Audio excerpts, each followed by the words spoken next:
আসসালামু আলাইকুম প্রিয় শিক্ষার্থীরা, আমি শিন সুলতানা চলে এলাম নতুন একটি ক্লাস নিয়ে। আলোচনা করব চট্টগ্রাম বোর্ড 2025 সালের একটা সৃজনশীল প্রশ্ন নিয়ে, কপোতাক্ষ নদের উপর। কপোতাক্ষ নদ কবিতাটি খুবই ইম্পর্টেন্ট। 25 সালে অনেক জায়গা থেকে পরীক্ষা প্রশ্ন এসেছে, যশোর বোর্ড, কুমিল্লা বোর্ড। এখন আলোচনা করব চট্টগ্রাম বোর্ড নিয়ে। চলো আমরা চট করে পড়ে ফেলি। আচ্ছা, ফার্স্টে আমরা আলোচনা করব ক আর খ নিয়ে, তারপর আমরা গ ঘতে যাব। কপোতাক্ষ নদ কবিতা অষ্টকের অন্তমিল কি সেটা জানতে চেয়েছি। দেখো, অষ্টকের অন্তমিলটা প্রচুর পরিমাণে পরীক্ষায় আসে। মিল বিন্যাস অষ্টকেরটা বেশি আসে। অষ্টকের মিল বিন্যাস হচ্ছে ক খ ক খ ক খ খ ক, এটা হচ্ছে মিল বিন্যাস। ঠিক আছে, এটা হচ্ছে অষ্টক। আর যদি এখানে ষষ্ঠক আসতো তাহলে আমরা লিখতাম গ ঘ গ ঘ গ ঘ। আচ্ছা, তো গেল আমাদের ক নাম্বার প্রশ্নটা শেষ। এবার খ, কপোতাক্ষ নদ কবিতায় কবি কিভাবে কান জুড়িয়েছেন বুঝিয়ে লেখো। কবিতার কপোতাক্ষ নদের মধ্যে মাইকেল মধুসূদন দত্তকে অনেক মাইকেল মধুসূদন দত্ত তার কপোতাক্ষ নদকে প্রচন্ড পরিমাণে মনে করেছেন, তার কান জুড়িয়েছেন, তাকে মিনতি করেছেন, তাকে ভালোবেসেছেন। স্মৃতি বিজড়িত লেখে একটি কবিতা। এখন আমরা যদি খ নাম্বারটা বিশ্লেষণ করতে চাই তাহলে কিভাবে হবে? কপোতাক্ষ নদ কবিতায় কবি মাইকেল মধুসূদন দত্ত প্রবাসে বসে ভ্রান্তির ছলনে কপোতাক্ষ নদের কলকল ধ্বনি শুনে তার কান জুড়িয়েছেন। ভ্রান্তির ছলনে অর্থাৎ তার কাছে মনে হচ্ছে যে কপোতাক্ষ নদের কলকল ধ্বনি তিনি শুনতে পাচ্ছেন। এই যে ভ্রান্তি বা এই যে ভুলের মাধ্যমে, ভ্রান্তি মানে হচ্ছে ভুল, এই যে ভুলের মাধ্যমে তিনি কপোতাক্ষ নদকে মনে করছেন, এটাতেই সে তার কানটাকে জুড়িয়েছেন বা কানটাকে ভালো লেগেছেন। দেখবো মানুষ কল্পনাতে অনেক হ্যাপি থাকে, কল্পনার মধ্যে সে সুখ খুঁজে পায়। সেটা বলেছে কলকল ধ্বনিতে কান জুড়িয়েছেন, অর্থাৎ ভ্রান্তির ছলনাতে। কবি যখন সুদূর ফ্রান্সে বসবাস করছিলেন তখন তার জন্মভূমি প্রিয় কপোতাক্ষ নদের কথা ভীষণভাবে মনে পড়তো। যদিও বাস্তবিকভাবে তিনি তখন নদী থেকে অনেক দূরে ছিলেন, কিন্তু মনের গভীর আকুলতায় তিনি যেন সবসময় সেই নদের অবিরাম কলকল শব্দ শুনতে পেতেন। নির্জনে বসে কবির মনে হতো নদীটি যেন তার কানে কানে গান শোনাচ্ছে। মূলত স্মৃতিকাতরতা থেকে উদ্ভূত এই কাল্পনিক বা ভ্রান্ত আওয়াজ শুনেই কবি প্রবাস জীবনে নিজের ব্যাকুল কানকে সান্ত্বনা দিতেন বা জোড়াতেন। এই হচ্ছে আমাদের খ নাম্বারটা। এবার আমরা আলোচনা করব গ আর ঘ নিয়ে। গ, আমাদের এই উদ্দীপকটা দুইটা উদ্দীপক আছে, 1 নাম্বার এবং 2 নাম্বার। তো আমাদের গ নাম্বারটা 1 নাম্বার থেকে এসেছে, আমরা গ নাম্বারটা মিলাই। উদ্দীপক 1-এ প্রতিফলিত দিক কপোতাক্ষ নদ কবিতার আলোকে ব্যাখ্যা করো। উদ্দীপক 1-এ কি আছে? কপোতাক্ষ নদের সঙ্গে তোমাকে মিলাইতে বলছে। উদ্দীপক 2-এ কপোতাক্ষ নদ কবিতার প্রধান ভাব ধারণ করেছে কি? কথাটি সত্যতে বিচার করো। আচ্ছা দেখি, আমরা আগে গ নাম্বারটা পড়ি। গ নাম্বারটার জন্য আমরা উদ্দীপকটা পড়ি। 1, সে যেন আমার পাশে আজও বসে আছে, চলে গেছে দিন তবু আলো রয়ে গেছে। তো এইটার সাথে উদ্দীপক নদীর কোন দিকের কথা, আমাদের কপোতাক্ষ নদের কোন দিকটার প্রকাশ পাচ্ছি? স্মৃতিকাতরতা।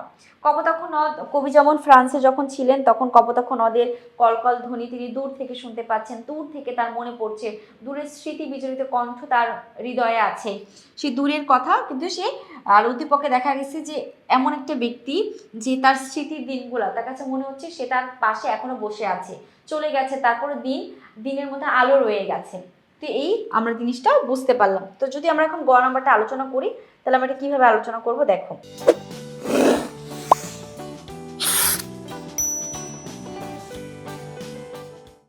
উদ্দীপক 1-এ কপোতাক্ষ নদ কবিতার স্মৃতিকাতরতা গভীর মমত্ববোধের দিকটি প্রতিফলিত হয়েছে। কি? গভীর মমত্ববোধের দিকটি প্রতিফলিত হয়েছে।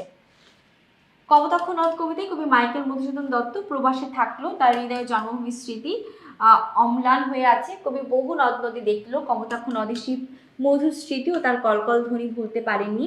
প্রবাস জীবনে থেকেও তিনি যেন প্রতিনিয়ত সেই নদের সান্নিধ্য অনুভব করেন।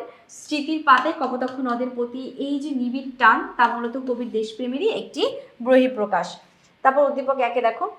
উদ্দীপক 1-এ বলা হয়েছে সে যেন আমার পাশে আজও বসে আছে, চলে গেছে দিন তবু আলো রয়ে গেছে। এই চরণের মাধ্যমে হারিয়ে যাওয়া প্রিয় স্মৃতিকে বর্তমানে মাঝে অনুভব করার কথা বলা হয়েছে। ঠিক একইভাবে কবি মধুসূদন দত্ত সুদূর ফ্রান্সে বসেও কপোতাক্ষ নদের অস্তিত্ব তার চারপাশে অনুভব করেন। সময় অতিবাহিত হলো এবং কবি দূর থাকলেও নদের স্মৃতি তার মনে এখনো সজীব বা আলোর মতো উজ্জ্বল হয়ে থাকে। সুতরাং ফেলে আসা দিনের স্মৃতিকে বর্তমান অনুভব করার এই স্মৃতি কাতরতার দিকটি উদ্দীপক ও কবিতার মাঝে চমৎকার সংগতি তৈরি করেছে, যেটা আমরা বুঝলাম।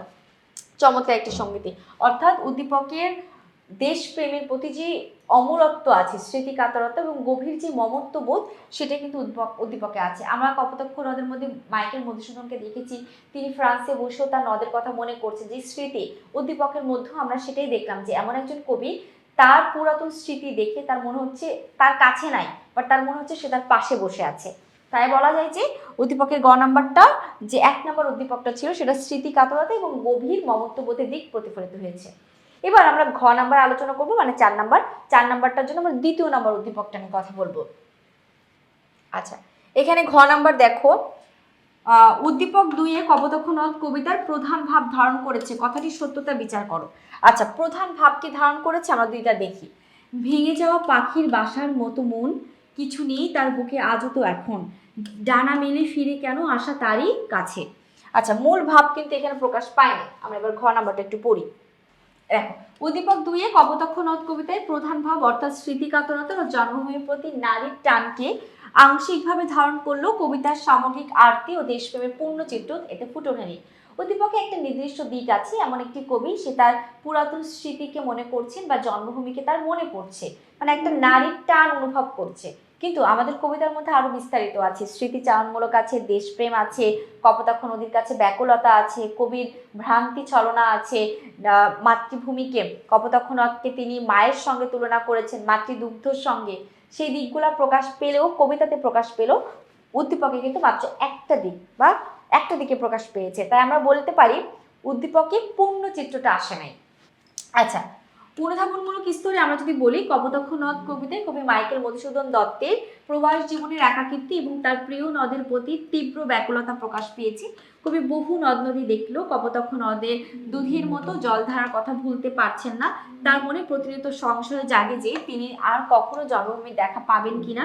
এই কবিতায় নদীর প্রতি ভালোবাসার মধ্য দিয়ে কবির গভীর স্বাদেশ প্রেম ও অনুশোচনা প্রকাশ পেয়েছে। উদ্দীপক 2-এ দেখা যায় একটি ভেঙে যাওয়া পাখির বাসার মতো মন নিয়ে কেউ একজন তার শৈশবের ঠিকানায় ফিরে আসতে চাচ্ছে, সেখানে কিছু নেই তার বুকে আজ তো এখন, এবং ডানা মেলে ফিরে কেন আসা তারই কাছে। এই পঙ্গতিগুলো হারানো স্মৃতির প্রতি মানুষের চিরায়িত বা প্রতিনিয়ত, হ্যাঁ, চিরন্তন যে সত্যটা সেটা এখানে ধাবিত হয়েছে।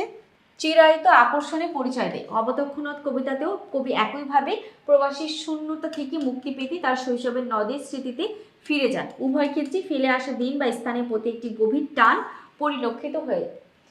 তবে সূক্ষ্মভাবে বিচার করলে দেখা যায় উদ্দীপক 2-এর একটি শূন্যতা বা রিক্ততা মানে শূন্যতার হাহাকার প্রধান হয়ে উঠেছে। অন্যদিকে কপোতাক্ষ নদ কবিতাটি কেবল শূন্যতার হাহাকার নয়, বরং এটি একটি সবিনয় মিনতি, মানে ভদ্রভাবে সে কপোতাক্ষ নদের কাছে মিনতি করেছেন। কবি কপোতাক্ষ নদের কাছে প্রার্থনা করেছেন যেন নদী তাকে ভুলে না যায়, এবং প্রবাসী কবির এই বিরহ গাথা যেন স্বদেশের মানুষের কাছে পৌঁছে দেয়। উদ্দীপকে এই বিনয় বা দেশপ্রেমের সুগভীর আর্তটি অনুপস্থিত। তাই বলা যায় উদ্দীপক 2-এ কবিতার স্মৃতিকাতরতার ভাবটি ধারণ করলেও কপোতাক্ষ নদ কবিতার মূল ভিত্তি তথা প্রবল দেশপ্রেম শাশ্বত আরতি পুরোপুরি ধারণ করতে পারেনি। সুতরাং মন্তব্যটি আংশিক সত্য। তো আমরা সুন্দর করে বুঝতে পারলাম, খুবই চমৎকার। চট্টগ্রাম বোর্ড 2025 সালে কপোতাক্ষ নদ থেকে এসেছে প্রশ্ন। সেখানে আমরা দেখতে পেয়েছি যে কবি খুবই মিস করছেন বা হচ্ছে উদ্দীপকের যে ভাবটা সেটা হচ্ছে একটা আংশিক দিক, স্মৃতিকাতরতা বা জন্মভূমির প্রতি মিল থাকলেও আমাদের কবিতায় আরো অনেক বিস্তারিত আছে, যেগুলো কিন্তু ঘ নাম্বার প্রশ্নে আমরা সুন্দর করে সাজালাম। তো এখন এই পর্যন্তই, পরবর্তী ক্লাস নিয়ে খুব দ্রুতই আসবো। সে পর্যন্ত ভালো থেকো, সুস্থ থেকো, আল্লাহ হাফিজ, আসসালামু আলাইকুম।